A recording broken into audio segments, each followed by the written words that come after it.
ಶೋಯಬ್ ಮಲ್ಲಿಕ್ ಪತ್ನಿ ಸಾನಿಯಾ ಮಿರ್ಜಾ ಮೇಲೂ ಟೀಕಾಕಾರರು ಮುಗಿಬಿದ್ದಿದ್ರು. ಇದಕ್ಕೆ ಕಾರಣ ಭಾರತ ವಿರುದ್ಧದ ಹೈ ವೋಲ್ಟೇಜ್ ಪಂದ್ಯಕ್ಕೂ ಮುನ್ನ ಶೋಯಬ್ ಮಲ್ಲಿಕ್ ತನ್ನ ಪತ್ನಿ ಸಾನಿಯಾ ಮಿರ್ಜಾ ಹಾಗೂ ಪಾಕ್ ತಂಡದ ಸಹ ಆಟಗಾರರೊಂದಿಗೆ ಬಾರ್ನಲ್ಲಿ ಕಾಣಿಸಿಕೊಂಡಿದ್ರು.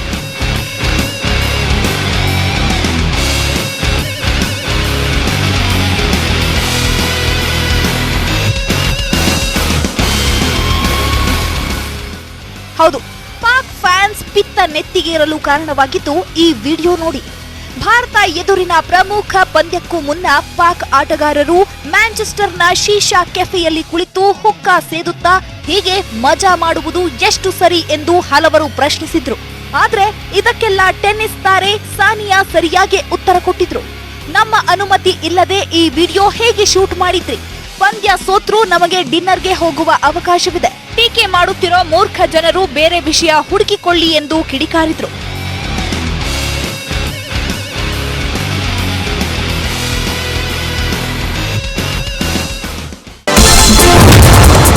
ಸಾನಿಯಾ ಮೇಲೆ ಮುಗಿಬಿದ್ದ ಪಾಕ್ ನಟಿ ವೀಣಾ ಮಲ್ಲಿಕ್ಗೆ ಸಾನಿಯಾ ಸಖತ್ ಪಂಚ್. ಪಾಕ್ ತಂಡದ ವಿರುದ್ಧ ಟೀಕೆಗಳ ಸುರಿಮಳೆಯ ನಡುವೆಯೇ ಸಾನಿಯಾ ಮಿರ್ಜಾ ಅವರನ್ನು ಟೀಕಿಸಲು ಹೋಗಿ ಪಾಕಿಸ್ತಾನದ ನಟಿ ವೀಣಾ ಮಲ್ಲಿಕ್ ಕೂಡ ಸರಿಯಾಗಿ ಪೆಟ್ಟು ತಿಂದಿದ್ದಾರೆ. ಶೀಶಾ ಬಾರ್ನಲ್ಲಿ ಪಾಕ್ ಟೀಮ್ ಜೊತೆಗೆ ಸಾನಿಯಾ ಮಿರ್ಜಾ ಇದ್ದುದರ ಕುರಿತ ವಿಡಿಯೋ ಸೋಷಿಯಲ್ ಮೀಡಿಯಾದಲ್ಲಿ ವೈರಲ್ ಆಗ್ತಿದ್ದಂತೆ ಭಾರೀ ಟೀಕೆ ಕೇಳಿ ಬಂದಿತ್ತು.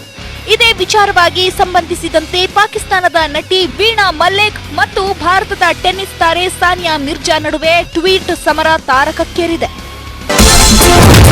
ಸಾನಿಯಾ, ಮೊದಲಿಗೆ ನಾನು ನಿನ್ನ ಮಗುವಿನ ಕುರಿತು ಆತಂಕ ವ್ಯಕ್ತಪಡಿಸ್ತೇನೆ. ನೀನು ಈ ರೀತಿ ಮಾಡಿದ್ದು ಸರಿಯಲ್ಲ. ಕ್ರೀಡಾಪಟುಗಳಿಗೆ ಶೀಶಾ ಕೆಫೆ ಒಳ್ಳೇದೇ ಅಲ್ಲ. ನೀನು ಒಬ್ಳು ಕ್ರೀಡಾಪಟು ಹಾಗೂ ಮಗುವಿನ ತಾಯಿ ಅನ್ನೋದನ್ನ ನೀನು ಅರ್ಥಕೊಳ್ಬೇಕು. ಕ್ರೀಡಾಪಟುಗಳಿಗೆ ಜಂಕ್ ಫುಡ್ ಒಳ್ಳೇದಲ್ಲ. ವೀಣಾ ಮಲ್ಲಿಕ್ರ ಈ ಮಾತಿಗೆ ಖಾರವಾಗಿ ಪ್ರತಿಕ್ರಿಯಿಸಿದ ಸಾನಿಯಾ ಮಿರ್ಜಾ ಸಖತ್ತಾಗಿ ತಿರುಗೇಟು ನೀಡಿದ್ದಾರೆ. ವೀಣಾ, ನನ್ನ ಮಗುವನ್ನ ನಾನು ಶೀಶಾ ಕೆಫೆಗೆ ಕರೆದೊಯ್ದಿಲ್ಲ. ಆದ್ರೂ ಇದು ನೀನಾಗಲಿ ಬೇರೆ ಯಾರಿಗಾಗಲಿ ಸಂಬಂಧಿಸಿದ ವಿಚಾರವೇ ಅಲ್ಲ. ಇದು ನನ್ನ ವೈಯಕ್ತಿಕ ವಿಚಾರ. ಪಾಕ್ ಕ್ರಿಕೆಟಿಗರ ಬಗ್ಗೆ ಕಾಳಜಿ ವಹಿಸಲು ನಾನೇನು ಅವರ ತಾಯಿಯಲ್ಲ, ಡಯಟಿಷಿಯನ್ ಅಥವಾ ಅವರ ಕಾಲೇಜಿನ ಪ್ರಾಂಶುಪಾಲೆಯೂ ಅಲ್ಲ. ಹೀಗೆ ಸಾನಿಯಾ ಮಿರ್ಜಾ ಹಾಗೂ ವೀಣಾ ಮಲ್ಲಿಕ್ ನಡುವಿನ ಟ್ವೀಟ್ ವಾರ್ ಜೋರಾಗಿದೆ. ಸಾನಿಯಾರನ್ನ ಕೆಣಕಿದ ಪಾಕ್ ನಟಿ ವೀಣಾ ಮಲ್ಲಿಕ್ಗೆ ಸಾನಿಯಾ ಸರಿಯಾಗಿ ಪಂಚ್ ಕೊಟ್ಟಿದ್ದಾರೆ. ಇನ್ನು ಸಾನಿಯಾ ಮಾತಿಗೆ ಅನೇಕ ಭಾರತೀಯ ಕ್ರಿಕೆಟ್ ಅಭಿಮಾನಿಗಳು ಬೆಂಬಲಿಸಿದ್ದಾರೆ. ಸಾಗರ್ ಕನ್ನೇಮನೆ, ನ್ಯೂಸ್ 18 ಕನ್ನಡ.